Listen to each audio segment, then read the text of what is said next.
بسم اللہ الرحمن الرحیم، السلام علیکم۔ امید ہے آپ ٹھیک ہوں گے، خیریت سے ہوں گے۔ طیب بلوچ آپ کی خدمت میں پھر سے حاضر ہے جی۔ آج جو ہم ڈسکس کرنے لگے ہیں، دراصل یہ دو الگ الگ معاملے ہیں۔ ایک تو جو ہے وہ سیفر کی تحقیقات کرانے سے متعلق ایک معاملہ ہے جس کی ان چیمبر سماعت جسٹس قاضی فیض عیسیٰ نے کی، اور دوسرا معاملہ جو ہے وہ انتخابات سے متعلق جو ہے جو صدر پاکستان کی جانب سے شیڈول جاری کیا گیا ہے اس سے متعلق ہے کہ اٹارنی جنرل نے الیکشن کمیشن کے حکام کو، یا الیکشن کمیشن میں جو ہے آج میٹنگ تھی تو اس میں اپنی رائے دے دی ہے۔ تو اب اٹارنی جنرل فار پاکستان کی رائے کیا ہے اور یہ سیفر کا معاملہ کیا ہے، تو اس پہ ہم تفصیل سے گفتگو کرتے ہیں۔ سیفر آپ بخوبی واقف ہیں، یہ لفظ پہلے تو لوگوں زیادہ شناسائی نہیں تھی سیفر ہوتا کیا ہے، لیکن عمران خان نے اقتدار سے نکلنے کے بعد جب جلسے میں ایک خط لہرایا تو عام جو عوام ہے، پبلک ہے، اس کو پتہ چلا کہ سیفر بھی کسی بلا کا نام ہے، اور وہ بلا کیا ہے کہ جو فارن پاکستان کا جو مشن ہوتا ہے بیرون ملک، وہ ان کی اپنی ایک مخصوص خط و کتابت ہوتی ہے جو وزارت خارجہ کو بھیجی جاتی ہے، تو اس کو سیفر کہا جاتا ہے، اور جس میں کوئی کوڈز وغیرہ ہوتے ہیں، اور یہ سیکرٹ ہوتا ہے، پرائیویسی اس کی ہوتی ہے، اس کو پبلک جو ہے وہ نہیں کیا جاتا۔ تو عمران خان جب اقتدار سے نکلا تو اس نے اپنا وہ جو اقتدار کا جنازہ تھا عمران خان کا، اب وہ اس کو کسی کو تو دوش دینا تھا نا، تو اس نے یا اپنی پولیٹیکل سروائیول کے لیے اس کو ایک چورن تو چاہیے تھا، منجن تو اس نے بیچنا تھا، تو اس کے پاس تو کچھ نہیں تھا، کیونکہ پاکستان کی تاریخ میں یہ جو 70 سال سے اوپر کا پاکستان کا ایک پولیٹیکل تاریخ ہے، اس تاریخ میں پہلی دفعہ ایسا ہوا کہ پارلیمان نے اپنے ہی ایک رکن کو جو ہے وہ اٹھا کر باہر پھینک دیا۔ یعنی پاکستان کی تاریخ میں تحریک عدم اعتماد جو ہے، ان سمپل ورڈز، تحریک عدم اعتماد پاکستان کی تاریخ میں پہلی دفعہ کامیاب ہوئی اور عمران خان کے خلاف، اور یوں پارلیمان کے جو اراکین قومی اسمبلی ہیں انہوں نے عمران خان کی جو رجیم تھی اس کو اٹھا کر اقتدار سے 12 پتھر باہر کیا، یعنی کہ باہر پھینک دیا۔ تو اب خان جو ہے وہ اپنے اقتدار کا جنازہ اس کے کندھوں پہ تھا، اس کو موقع نہیں مل رہا تھا کہ بھئی میں عوام کو کیا بتاؤں، لوگوں کو کیا بتاؤں، تو اس نے خود کو کہیں نہ کہیں تو چھپانا تھا، تو اس نے یا اپنا پولیٹیکل نریٹو یا بیانیہ تو گھڑنا تھا، تو اس نے جو ہے وہ ایک سائفر جو ایک روٹین کی کاروائی ہوتی ہے، جو ایک معمول کا وہ ہوتا ہے، خط و کتابت ہوتی ہے، اس کو بیس بنایا اور کہا جی امریکہ جو ہے وہ اس طریقے عدم اعتماد کے پیچھے ہے، اور اس کا ثبوت یہ سائفر ہے، یہ خط ہے، یہ جو ہے لیٹر ہے۔ اس میں واضح طور کے اوپر تھریٹ کیا گیا کہ بھئی آپ جو ہے وہ روس کا پھر ساتھ چورن بھی لے کے آیا، کیونکہ اس نے حال ہی میں روس کا وزٹ کیا تھا، تو رشیا اور یوکرائن کا جنگ بھی چلا، تو اس نے ان ساری چیزوں کو گڑمڑ کیا، مکس اپ کیا اور ایک چورن بنایا، جیسے وہ پھکی بنتی ہے نا، جو حکیم پھکی بناتا ہے تو آپ واقف ہوں گے کہ وہ مختلف چیزیں اس میں ڈال رول کے تو ایک فائنل پروڈکٹ جو ہے وہ تیار کی جاتی ہے۔ تو یوں عمران خان صاحب نے بھی جو ہے یہ اپنا رشیا کا جو وزٹ ہے وہ، اور پھر امریکہ چونکہ عمران خان کی تو فون تک نہیں اٹھاتا تھا، جب سے یہ بائیڈن ایڈمنسٹریشن آئی تھی تو اس کو لفٹ نہیں تھی، یہ منتیں ترلے کرتے تھے کہ امریکن پریزیڈنٹ یا ایون امریکی وزیر خارجہ بھی ان کو فون کر لے، تو وہ فون تک نہیں کرتے تھے، تو انہوں نے وہ سارا جو معاملہ تھا اس کا ایک چورن بنایا، مختلف یہ سیفر میں مکس کیا، رشیا اور یوکرین کا وار مکس کیا، اور پھر وہ سستا تیل بھی ہم لے رہے تھے روس سے، اور یوں بلبلا بہت ساری چیزیں مکس اپ کر کے جو دولے شاہی دماغ ہے، جو یوتھیے مائنڈ سیٹ ہے، تو یہاں ویسے میں کہوں کہ میرے نزدیک یہ جو یوتھی ہیں نا، یہ دولے شاہی چوہے جو ہے ان کا ہائبرڈ ورژن ہے، ٹھیک ہے، یعنی کہ ان کا دماغ جو ہے اس میں سوچنے کی، سمجھنے کی صلاحیت جو ہے نا وہ نہیں ہوتی، ان کو جو ان کے دماغ میں جو فیڈ کیا جاتا ہے یہ اسی پہ رہتے ہیں۔ اس کی واضح مثال میں آپ کو دیتا ہوں کہ ان کا اپنا لیڈر عمران خان خود ضمانت کرا کے بیٹھا اور کارکنوں کو لال بتی کے پیچھے لگا دیا کہ جیل بھرو، ٹھیک ہے، اور یوتھی اسی کے پیچھے چلے پڑے۔ بہرحال تو کہنے کا یہ ہے کہ یوں عمران خان نے ایک سائفر کا چورن یا نریٹو بیانیہ گھڑا اور پھر وہ ایک معاملہ پاکستان کی سیاسی منظر نامے پہ چھا گیا۔ تو یوں کچھ درخواستیں جو ہیں وہ سپریم کورٹ میں بھی آ گئیں کہ بھائی اس پہ تحقیقات کرو، یہ جھوٹ ہے، سچ ہے، کیا ہے۔ تو کوئی 3 درخواست گزار تھے اور رجسٹرار آفس نے ان پہ اعتراض لگا کے باہر پھینک دیا تھا کہ آپ کا لوکل اسٹینڈ ہی بھی نہیں بنتا، اور یہ تو یوں ایک سپریم کورٹ نے پھر اس کو ان چیمبر، ایک طریقہ کار ہوتا ہے نا سپریم کورٹ کا، تو ان چیمبر رجسٹرار آفس کے جو آبجیکشنز ہوتی ہیں ان کے خلاف ان چیمبر اپیل ہوتی ہے۔ تو یوں ان چیمبر اپیل ہوئی تو پہلے ایک اور جج تھے جسٹس سردار طارق مسعود، وہ جو ہے انکار کر کے انہوں نے کہا یہ کیا فضول چیز ہے۔ بہرحال ان کا اپنا ایک مائنڈ سیٹ تھا، ان کا میں نہیں سنتا۔ تو پھر اس کے بعد یہ معاملہ جسٹس قاضی فیض عیسیٰ صاحب کے پاس چلا جاتا ہے۔ تو آج قاضی فیض عیسیٰ نے اس پہ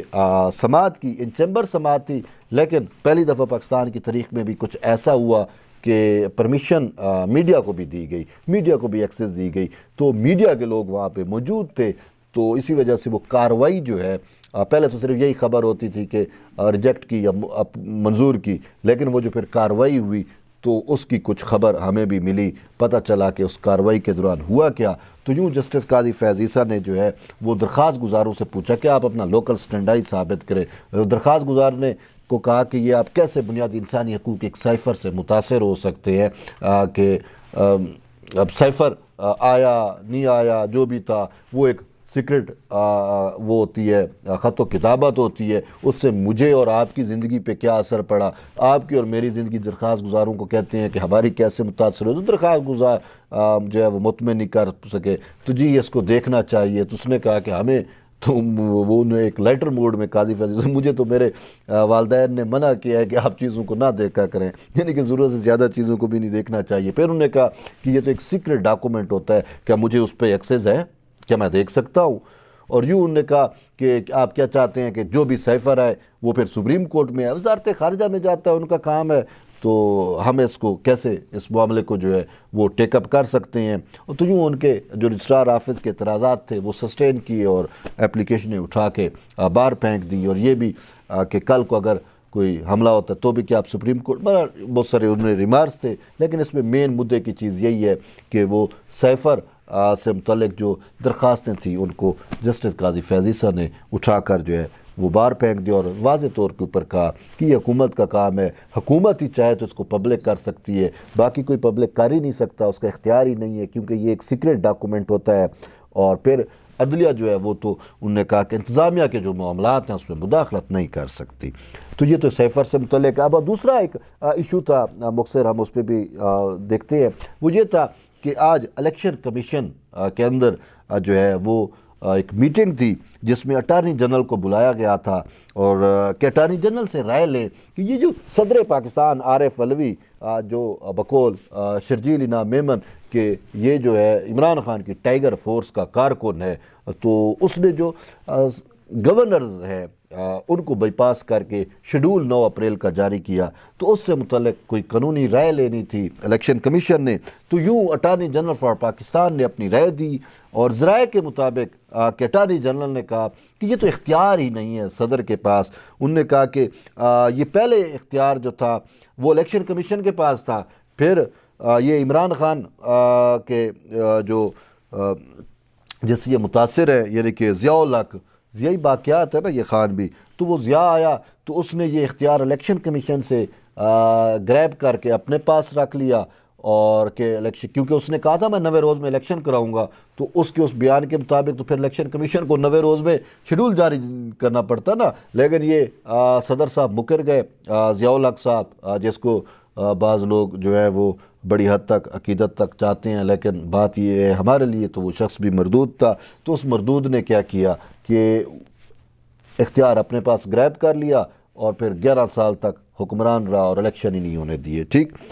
تو پھر اس کے بعد 18ویں ترمیم آتی ہے، تو اس میں یہ اختیار پھر سے جو ہے وہ گورنرز کو دیا گیا کہ الیکشن کمیشن یا الیکشن کرانے کا جو صوبائی معاملہ ہے وہ گورنرز کے پاس ہے، اور وفاق کا جو معاملہ ہوتا ہے اس میں بھی اٹارنی جنرل اس کے پاس صدر کے پاس اگرچہ اختیار ہے لیکن وہ بھی مشروط ہے کہ جو دیگر سٹیک ہولڈر ہیں ان سے مشاورت کرنے کے بعد اس نے دینا ہے۔ تو یہاں پہ صدر صاحب کیا کرتے ہیں، عارف علوی جو ایک دندان ساز ہے اور وہ اپنے طور کے اوپر جو گورنرز ہیں خیبر پختونخوا کا اور جو دوسرا پنجاب کا، کیونکہ یہ صوبائی ان دو صوبوں میں جو ہے وہ نگران سیٹ اپ ہے، تو یہاں کا شیڈول جاری کرنا تھا، تو وہ اپنے طور کے اوپر انہوں نے اپنی رائے نہیں دی اور ان سے پوچھے، ان سے جانے، بلکہ ان کو بائی پاس کر کے ان کے اختیارات پہ قدغن لگاتے ہوئے اس نے اپنے طور کے اوپر جو ہے وہ دے دیا، جو کہ غیر عینی اقدام ہے۔ تو اس پہ اٹارنی جنرل نے کہا کہ صدر کو اختیار نہیں ہے، آئین بڑا واضح ہے، جو کچھ صدر نے کیا وہ غلط کیا ہے۔ اور یوں صدر پاکستان جو ہے وہ صرف یہ اقدام نہیں بلکہ صدر پاکستان سیریز ہے جس سے صدر پاکستان کی آئینی اور آئین شکنی ثابت ہوتی ہے، آئین سے اس کی غداری ثابت ہوتی ہے اور عمران خان سے اس کی یاری ثابت ہوتی ہے۔ وہ سپیکر کا رولنگ کا معاملہ تھا، آپ کے سامنے ہے، اس نے اس قاسم سوری کے ایک غیر قانونی رولنگ کو بیس بنا کے پورے کا پورا قومی اسمبلی کا سیٹ اپ ہی اٹھا کے باہر پھینک دیا تھا، اور الیکشن اس ٹائم بھی انہوں نے الیکشن کی شیڈول دینے کی اٹیمپٹس کی تھی، جو کہ سپریم کورٹ نے ان کو پھر